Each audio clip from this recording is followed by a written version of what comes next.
Hello and welcome to today's Professional Development Podcast. My name is Nikki and I'll be discussing an essential topic for anyone working with students with autism. Today's focus is classroom structure and how creating a predictable, organized classroom environment can make a major difference in students' behavior, engagement, and overall success. So whether you're an administrator, a general ed teacher, a special ed teacher, a paraprofessional, or another support staff member, classroom structure is one of the most practical and powerful tools you can use. It not only supports students with autism, but it also improves classroom flow. It reduces staff stress and creates a more positive learning environment for everyone. So today's podcast is going to be titled Structure and Supports, Building a Predictable Classroom for Students with Autism. So to start, it's important to understand why classroom structure is so critical for students with autism. Many students with autism struggle with uncertainty, unexpected changes, and unstructured environments. When the classroom feels unpredictable, it can increase anxiety, confusion, and even lead to challenging behaviors. Students with autism may also have difficulty with executive functioning skills, such as planning, organizing, transitioning between activities or tasks, and understanding what's expected of them.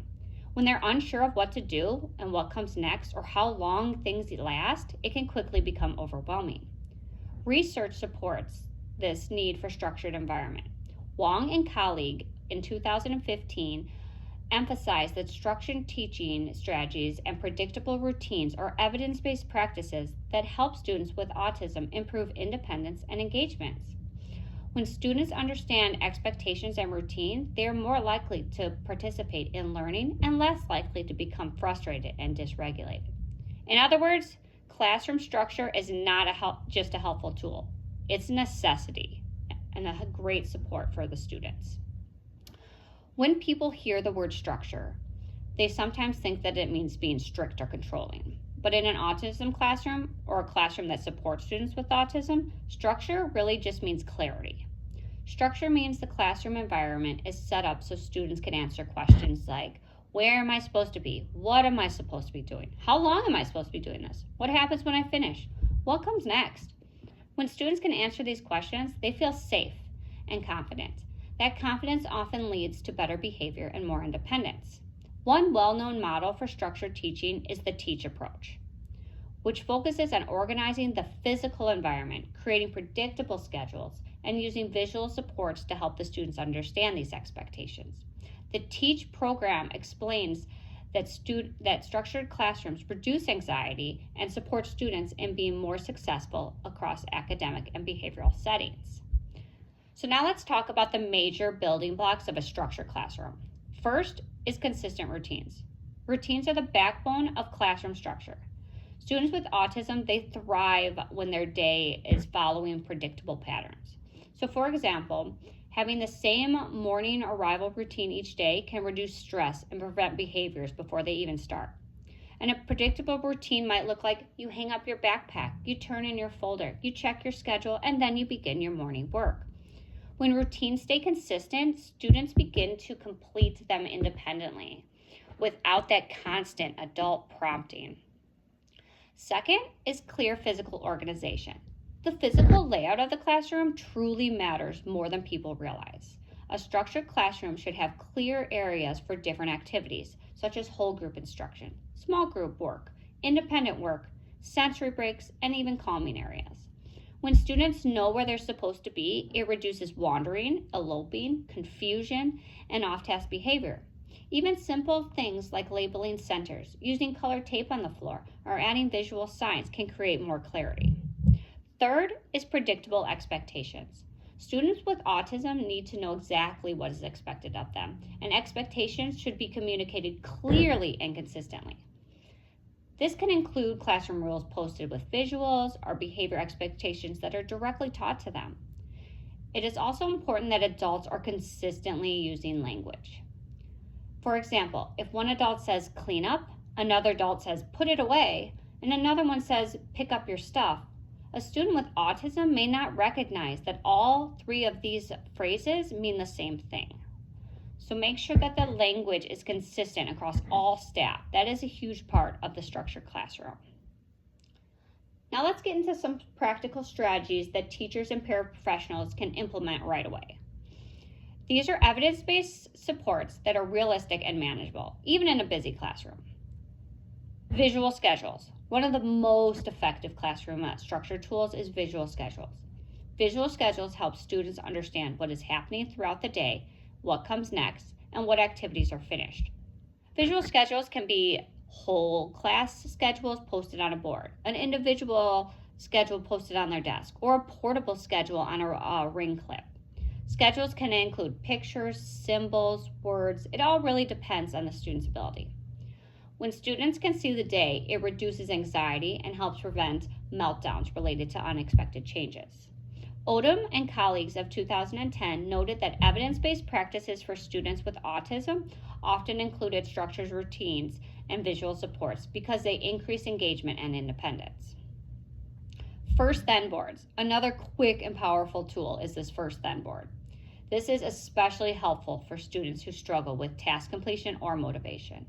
A first then board might say, first, let's do a writing worksheet, then let's have your break or your preferred activity. This helps students understand that work is temporary and something preferred is followed. Work systems. Work systems are also extremely helpful for students who need step-by-step instruction. This is a teach-based strategy where students are shown what work to do, how much work to do, when the work is finished, and what happens next. This reduces adult prompting and increases independence. Visual directions and checklists.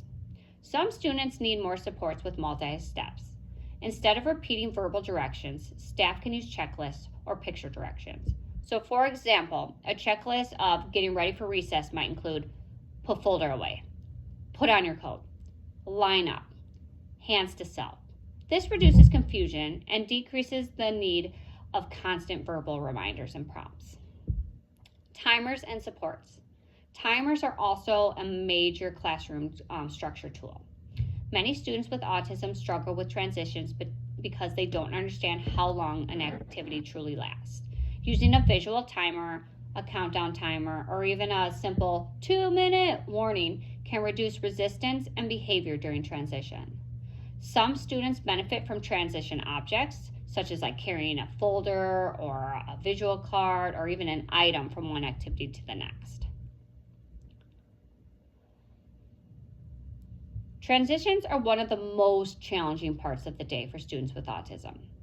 Even students who do well during structured academic times may struggle when moving between activities. Some common triggers during transition are loud noises, just waiting, walking in the hallway, changing expectations, and mainly moving from a preferred activity to a non-preferred activity. The goal is to make the transition predictable and consistent.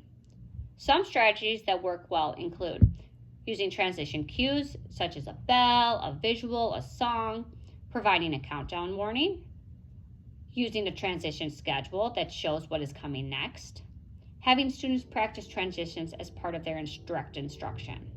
When transitions are structured, students are less likely to engage in behaviors such as refusal, elopement, aggression, or shutting down. Wong and colleagues of 2015 emphasized that proactive and structured interventions are essential in reducing challenging behaviors and increasing student engagement. All right, so consistency across adults is a non-negotiable topic. So one of the biggest challenges in the classrooms supporting students with autism is that there are often multiple adults in the classroom. There are teachers, there are paraprofessionals, there are specialists, there are support staff. If each adult uses different routines or expectations, students become confused and challenging behaviors increase. So for example, if one adult allows a student to avoid a task while another adult expects that completion, the student learns that behavior may help them escape demand depending on who the teacher is or who the adult is. That inconsistency can lead to a power struggle, increased behaviors, and frustration for staff. Classroom structure only works when the entire team follows the same plan. That is why collaboration and training are essential. This is also where the autism specialist plays a key role. They are supporting the staff by modeling, by coaching, and helping teams create systems that are easy to follow. So as we wrap up today's podcast, the most important takeaway is that structure is not restrictive. Structure is supportive. When adults with autism have clear routines, visual supports, predictable expectations, and organized environments, they are more likely to feel safe, regulated, and ready to learn. A structured classroom support increases independence, reduced anxiety, improved task completion. There are fewer behavior challenges, there's better communication, and transitions are smoother. Even small changes, like adding a visual schedule or using consistent transition cues, can make a major impact. Classroom structure also benefits staff by reducing chaos and creating routines that make the day more manageable. It supports teamwork, consistency, and a more positive environment for students and adults. Thank you for listening to today's podcast on my classroom structure and structured teaching supports for students with autism.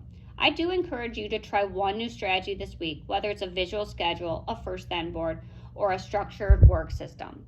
Small steps can lead to big improvements.